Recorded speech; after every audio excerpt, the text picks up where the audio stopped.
বিসমিল্লাহির রহমানির রহিম। প্রিয় দেশবাসী, আসসালামু আলাইকুম।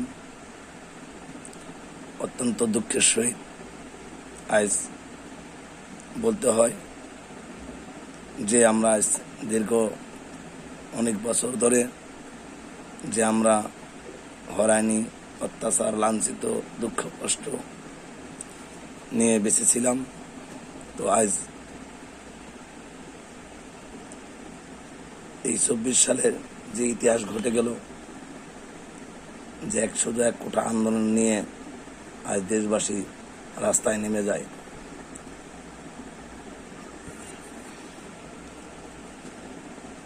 তো আমাদের এমন একটা বাংলাদেশ ছিল, এই বাংলা মাটিতে আমরা বসবাস করি। আজ কেন গুলির মুখে আমাদেরকে দাঁড়াইতে হয়, অস্ত্রের মুখে দাঁড়াইতে হয়?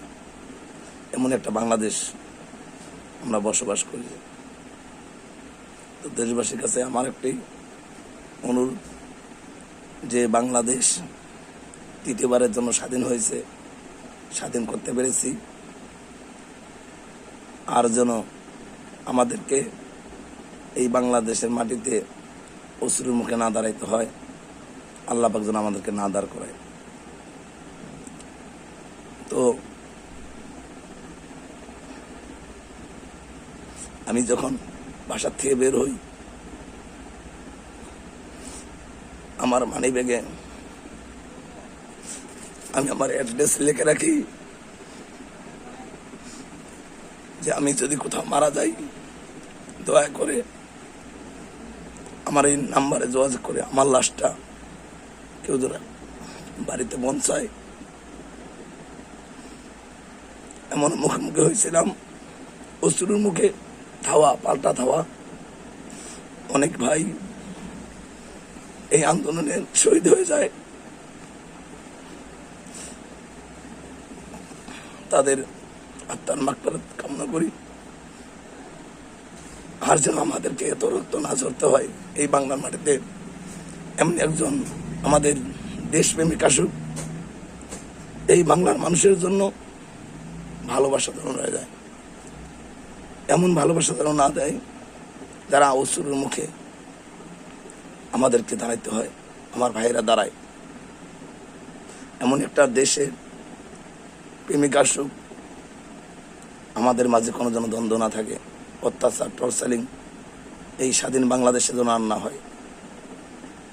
আজ কেন দেশের এই পরিস্থিতি? মানুষ মানুষের প্রতি হিংসা জন্মে গেছে। আমার পুলিশ ভাইরা তারা চাকরি থেকে বরখাস্ত দিচ্ছে, চাকরি করবে না। কেন? সে আমার একজন ভাই ছিল।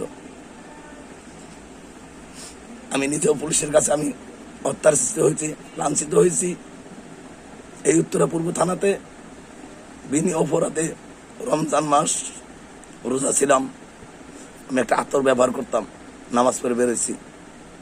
আমাকে সরতে বলতো গাড়িটা নিয়ে, আমার একটা বাইক ছিল, বাইকটা নিয়ে সরতে বলছে।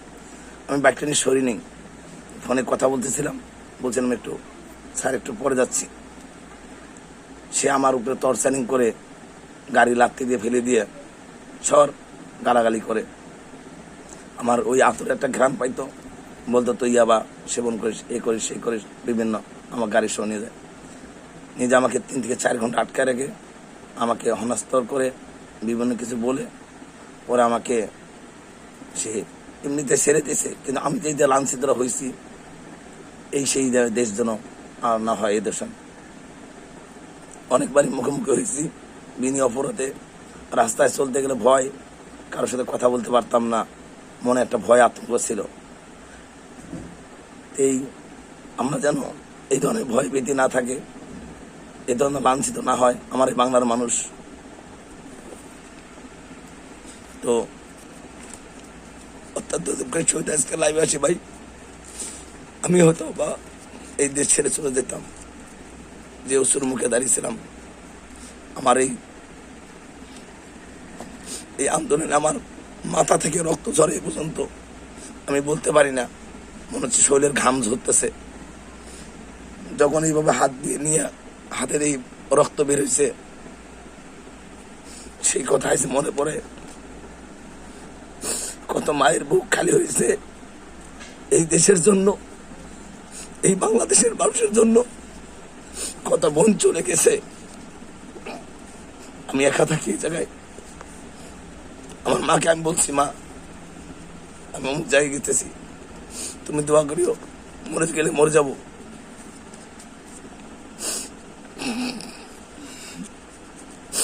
আজকে না বলে পারতেছি না, মনে এই কষ্টটা জমানো প্রকাশ করার জন্য।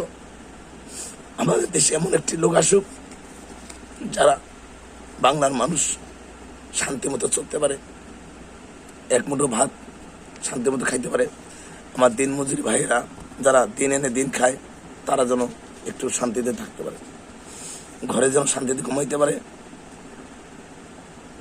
আর আমার পুলিশ ভাইদের প্রতি একটু অনুরোধ থাকবে, যা হয়েছে অতীতে, এখন জনগণের ভালোবাসা, মানুষের ভালোবাসা দেন। আমি যেমন একজন এক মায়ের ছেলে, আপনি আরেকজন মায়ের ছেলে। কেন ভাইয়া আমরা কি অপরাধী করি? হ্যাঁ, আমরা এমন যেন কর্ম না করি, আমাদের আইনের মুখে দাঁড়াতে হয়। দোয়া করি সবাই সবার মধ্যে ভালোভাবে চলবো।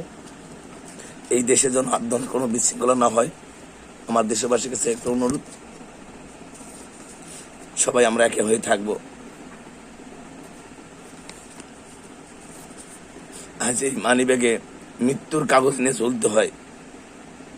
দুঃখের কথা বলতে কি,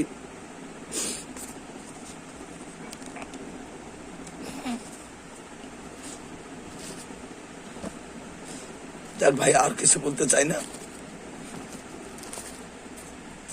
সবার প্রতি রইল আমার আন্তরিক ভালোবাসা, শুভেচ্ছা।